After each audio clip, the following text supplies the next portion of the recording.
Salut les génies en herbe! On vous parle d'un nouveau jeu aujourd'hui, c'est Sleeping Queens, connu aussi sous le nom de Perlin Pimpin, édité par Cocktail Games en français, mais nous, on a la version en anglais de Gamewright. On l'appelle aussi comment, nous? Reine endormie. Oui, les reines endormies. Alors, c'est d'une durée de 20 minutes. 2 à 5 joueurs. 8 ans et plus, mais nous vous recommandons à partir de 5 ans. Alors, on va aller voir ça.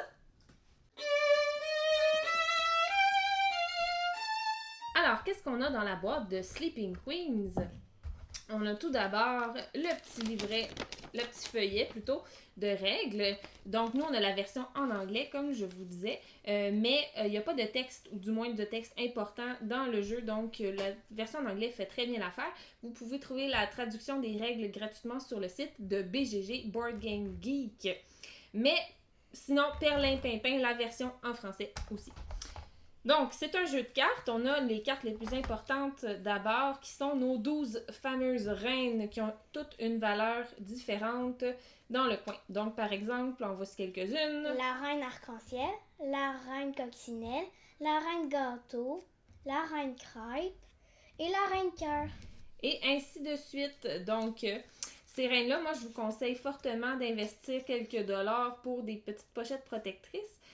Parce que si les cartes deviennent maganées, ben les enfants et ben tout le monde, on va reconnaître les cartes et ben le jeu est un petit peu moins plaisant. Donc, dans des enveloppes protectrices pour les reines. Et ensuite, on a le fameux paquet de cartes pour pouvoir jouer à la partie avec nos rois. Donc, le texte qu'il y a, c'est seulement le nom des personnages, mais on comprend très bien que c'est le roi Gumballoon, n'est-ce pas? Donc, voilà. Et ce que je trouve intéressant dans le matériel, c'est qu'on a une petite carte ici qui nous montre que c'est une petite famille qui a créé le jeu. Donc, c'était l'idée d'une petite fille de 6 ans, Miranda, et sa sœur et leurs parents les ont aidés à créer ce jeu. Un jeu qui fait pratiquer les mathématiques. Alors, voici la mise en place pour le jeu de Sleeping Queens. On a placé nos 12 reines endormies face cachée. Et on met le reste des cartes en pioche à côté. Pour nous, pour les besoins de la cause, on va les mettre au centre ici. Donc, vous disposez ça comme vous voulez. Et chaque joueur reçoit une main de 5 cartes. Le but du jeu, c'est quoi? C'est de récupérer des reines et d'être le premier à récupérer un certain nombre de points ou de reines. Donc, dans une partie à 3 joueurs, par exemple, c'est le premier qui récupère 5 reines ou qui a 50 points. Et dans une partie à 4 ou 5 joueurs, à ce moment-là, c'est le premier à récupérer 4 reines ou l'équivalent de 40 points. Alors, on détermine le premier joueur au hasard. Ici, ça sera Méliane qui jouera en premier. Moi, je décide de jouer un roi. Alors, quand on joue la carte roi, qui sont pas mal les meilleures cartes, Méliane a l'embarras du choix de réveiller une reine de son choix qui est endormie. Donc, Méliane a réveillé la reine arc-en-ciel qui a une valeur de 5 points. Méliane, pour terminer son tour de jeu, va piocher une nouvelle carte. C'est maintenant le tour de Caleb. Moi, je décide de jouer un chevalier. Alors, le chevalier, c'est une carte d'attaque. Le chevalier nous permet d'aller voler la reine de quelqu'un. Alors là, il n'y a pas plein de choix. Caleb va voler la carte reine de Méliane. Et la seule chose que Méliane peut faire, si elle a une carte dragon, elle peut se protéger. Alors Méliane dit non, non, non, j'ai un dragon. Alors Caleb ne peut pas voler la reine de Méliane. Alors, Caleb termine son tour en piochant une nouvelle carte.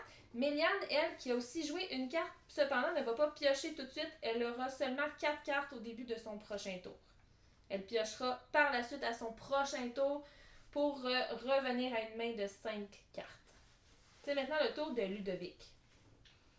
Ludovic, dans ses mains, a seulement des chiffres. Il n'y a pas de carte spéciale. Alors, qu'est-ce qu'il peut faire? Il peut bien sûr échanger une seule carte.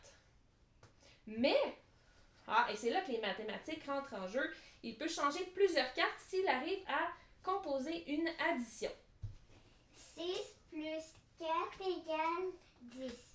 Donc, Ludovic a fait une addition à l'aide de 3 cartes. Il peut donc piocher 3 cartes. Donc, ce qui permet de changer ses cartes plus rapidement et d'espérer piger des cartes plus intéressantes comme des rois par exemple. On revient maintenant au tour de Méliane. Je joue un fou. Donc la carte fou, elle est particulière, on prend une chance. Donc la carte fou, on doit retourner la première carte sur la pioche. Et si c'est un chiffre, on doit compter à partir du joueur qui vient de jouer la carte fou et dans le sens des aiguilles d'une montre. Donc on compte 1, 2, 3, 4, 5, 6. Donc 6, c'est Ludovic qui est le grand gagnant. Donc Ludovic a le droit de réveiller une reine. Si le fou avait dévoilé ici sur la pioche une carte spéciale, par exemple un dragon ou un roi, Méliane aurait tout simplement ramassé la carte et ça se termine comme ça. Donc on compte toujours à partir du joueur qui a joué la carte. Ensuite, on met la carte dans la défausse si c'était un chiffre. Donc, Méliane repige pour remettre sa main à 5 cartes. Et c'est le tour de Caleb. Oh! Une nouvelle carte, c'est une potion qui permet de rendormir une reine de son choix. Alors Caleb choisit de rendormir... Oh! Mais Ludovic, très rapidement, a joué sa baguette magique. Alors c'est les deux dernières cartes qui nous restaient à regarder. La potion pour endormir, mais on peut se protéger de la potion avec une baguette magique. Alors ça fait le tour des cartes qui sont dans le jeu. Ce qui est important de savoir, c'est que si vous avez pas d'addition disponible et pas de carte, vous pouvez toujours changer une seule carte, comme on l'a dit tantôt. Mais si vous avez une paire aussi, exemple 2 fois le chiffre 3, vous pouvez changer une paire de cartes identiques. Ça fonctionne aussi. En terminant, il y a 3 reines qui ont un petit pouvoir particulier. Alors, la reine des chats et la reine des chiens donc ne peuvent jamais cohabiter. Alors si Méliane a réveillé la reine chat et qu'elle réveille plus tard dans la partie la reine chien, malheureusement elle ne peut pas la prendre parce qu'elle a déjà le chat, donc elle doit le retourner et elle a perdu son tour malheureusement. Donc ça c'est une des deux particularités. Et il y a la reine des roses qui a un pouvoir particulier. Elle ne vaut que 5 points, mais on l'aime beaucoup parce que quand on la pige, on peut par la suite tout de suite prendre une deuxième reine. Et si on a la chance de tomber sur la reine des cœurs qui vaut 20 points, on est très très très content.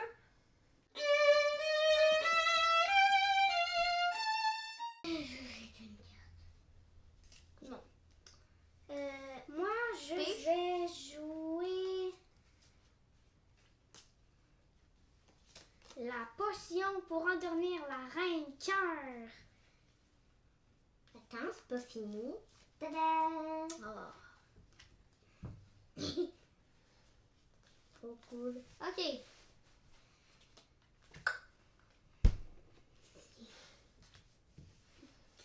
J'ai volé la reine. Qu'est-ce que tu joues, Lévi, maintenant? 8 plus 2 égale 10. 1, 2, 3. Moi, je rejoue un roi.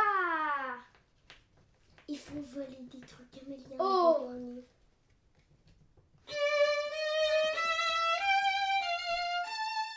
Alors, les génies en herbe, Sleeping Queens, est-ce qu'on aime ça? Oui! Qu'est-ce que vous aimez de ce jeu-là? Ben moi, qu'est-ce que j'aime, c'est que j'aime tout dans ce jeu.